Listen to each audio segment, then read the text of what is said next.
በስመ አብ ወወልድ ወመንፈስ ቅዱስ አሐዱ አምላክ አሜን።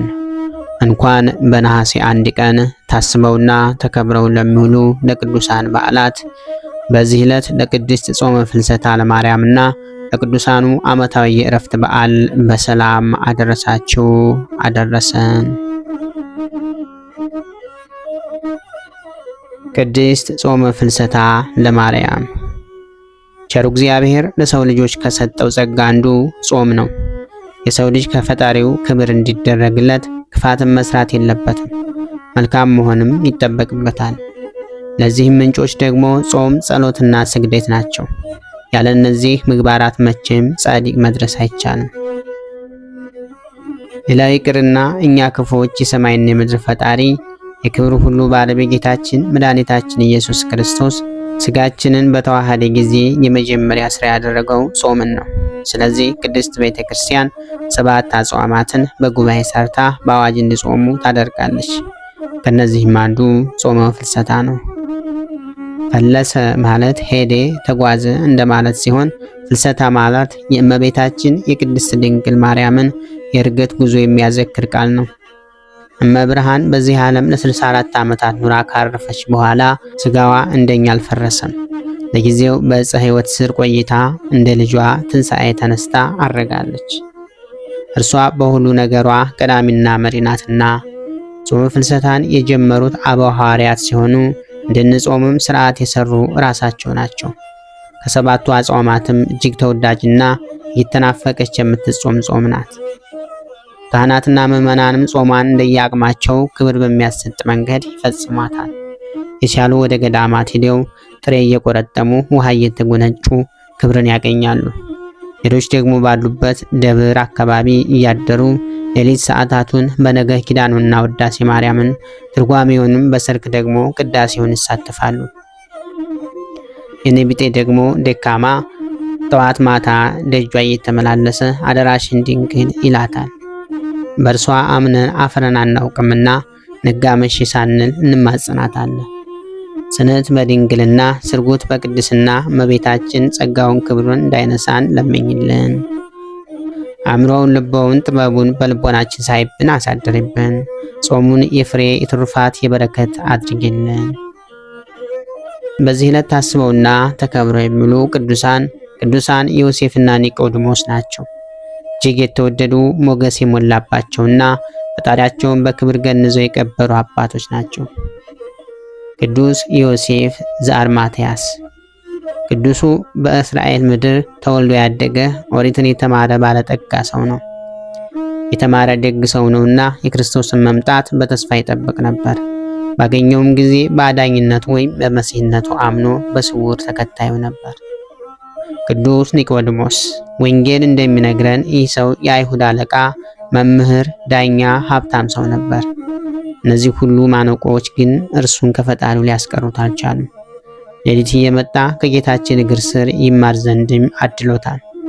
በመካከልም ከአይሁድ ጋር ብዙ ተጋጭቷል። ሁለቱ አባቶች መድኃኒታችን ስለኛ ሲል ሞቶ ባለበት ሰዓት በእርሱ የደረሰ ይደርስብናል ሳይሉ በድፍረት ስጋውን ከጲላጦስ ተካሰው ለመኑ። እንባቸው በፊታቸው እየወረደ ከመስቀል አውርደው በዮሴፍ በፍታና በኒቆዲሞስ ሽቱ ገነዙት። እንዲህ እያሉ ሙታንን የምታስነሳ ጌታ አንተ ሞትክን? ደካሞችን የምታጸና ቸሩ አንተ ሞትክን? በዚህ ሰዓት ጎልጎታ አካባቢ ዝማሬ መላእክትን እየሰሙ ክብር ባለቤትን ቀብረውታል። ጌታችን ከተነሳ በኋላ በንጹህ አንደበቱ ቃል ኪዳን ገብቶላቸዋል። እየሳማችሁ አክብራችሁ እንደገነዛችሁኝ፣ እየሳማችሁ አክብራችሁ እንደገነዛችሁኝ እኔም በሰማይ ቤቴ በእንቁ ዙፋን ላይ አስቀምጣችኋለሁ ብሏቸዋል። ጻድቃን አበው ዮሴፍና ኒቆዲሞስ በተረፈ ዘመናቸው ወንጌልን ሰብከው ከአይሁድ መከራን ታግሰው በበጎ ሽምግልና አርፈዋል። በዚህ ዕለት ታስቦና ተከብሮ የሚውለው ሌላው ቅዱስ አባታችን ቅዱስ አቦሊ ሰማዕት ነው። ቅዱስ አቦሊ የሰማዕታቱ የቅዱስ ዮስጦስና ቅድስት አውክልያ ልጅ ሲሆን በ3ኛው መቶ ክፍለ ዘመን ያበራ የቤተ ክርስቲያን እንቁ ሰማዕት ነው። የሚገርመኝ 3ቱ የግማሹ ዓለም አስተዳዳሪዎች ነበሩ። የዮስጦስ ንጉስ፣ ታውክልያ ንጉስ፣ አቦሊ ደግሞ ልዑል ነው። ነገር ግን ይህንን ክብራቸውን በክርስቶስ ፍቅር ጎን ሚዛን ላይ ቢያኖሩት በጣም ቀሎ ታያቸው። ሦስቱም ከዙፋናቸው ወርደው ወገባቸውን ታጥቀው ባሮቻቸው በነበሩ ሰዎች ስለ ክርስቶስ ብዙ ተንገላቱ፣ መራራ ሞትንም ታገሱ። በተለይ ደግሞ ቅዱስ አቦሊ ከአንጾኪያ ወደ ግብፅ ወይም ብስጣ ይዘው አምጥተው ክርስትናውን እንዲተው ያላደረጉት ነገር የለም። በቁሙ ቆዳውን ገፈው በቆዳው አቅማዳ ሰፍተው ያንንም አሸክመው የተገፈፈ አካሉን ጨውና ኮምጣጤ እየቀቡ አዙረውታል። እሱ ግን ጌታ በላከለት ድንቅ መልአክ ቅዱስ ሚካኤል ረዳትነት ሁሉን ችሎታል። በዘመኑ ብዙ ተአምራትን የሰራ ሲሆን በአንድ ጊዜ ቤት ተንዶ 16 ሰዎች ቢያልቁ የተገፈፈ ቆዳውን እየጣላባቸው ተነስተዋል። በተአምራቱና በተጋድሎ ብዙ ሺህ አሕዛብን ለክርስትና ብሎም ለሰማዕትነት አብቅቷል። እርሱም ከብዙ የመከራ ጊዜያት በኋላ በዚች ቀን አንገቱን ተከልሏል። ጌታችንም ዜናህን የጻፈውን ያነበበውና የሰማውን ይቅር እለዋለሁ ብሎ ቃል ኪዳን ሰጥቶታል። ፈጣሪ ከጻድቃንና ሰማዕታት በረከትን አይለይብን። ወርሃ ነሐሴንም ለበረከት ይቀድስልን።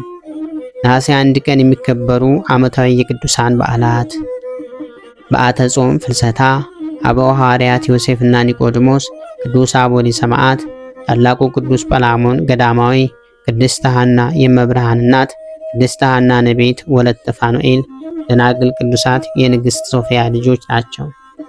ወርሃዊ በዓላት ደግሞ ልደታ ለማርያም ድንግል እግዝእትነ፣ ቅዱሳን ኢያቄም ወሐና፣ ቅዱስ ራጉኤል ሊቀ መላእክት፣ ቅዱስ በርጠለሜዎስ ሐዋርያ፣ ቅዱስ ሚልቂ ትሩፈ ምግባር ናቸው። ጌታ ኢየሱስ ደቀ መዝሙር የነበረ የአርማትያስ ዮሴፍ የጌታ ኢየሱስ ሥጋ ሊወስድ ጲላጦስን ለመነ። ጲላጦስን ፈቀደለት። ስለዚህም መጥቶ የጌታ ኢየሱስ ሥጋ ወሰደ። ደግሞም አስቀድሞ በሌሊት ወደ ጌታ ኢየሱስ መጥቶ የነበረ ኒቆዲሞስ መጥቶ ንጥር የሚያህል የከርቤና የሬት ቅልቅል ይዞ መጣ። ጌታ ኢየሱስንም ሥጋ ወስደው እንደ አይሁድ አገናነዝ ልማድ ከሽቱ ጋር በተልባ እግር ልብስ ከፈኑት። በዮሐንስ ራእይ ምዕራፍ 19 ከቁጥር 38። በጽዮን መለከትን ንፋ፣ ጾምንም ቀድሱ፣ ጉባኤውንም አውጁ፣ ሕዝቡንም አከማቹ፣ ማኅበሩንም ቀድሱ፣ ሽማግሌዎችንም ሰብስቡ፣ ሕፃናቱንና ጡት የሚጠቡትን አከማቹ፣ ሙሽራው ከልፍኙ ሙሽራይቱም ከጫጉላዋ ይውጡ። በኢዩኤል ምዕራፍ 2 ከቁጥር 15። ክብር ምስጋና ይሁን አንድ አምላክ ለሚሆን ለአብ ለወልድ ለመንፈስ ቅዱስ ስም እስከ ዘለዓለሙ አሜን። ወስብሐት ለእግዚአብሔር ወለወላዲቱ ድንግል ወለመስቀሉ ክቡር። ይቆየን።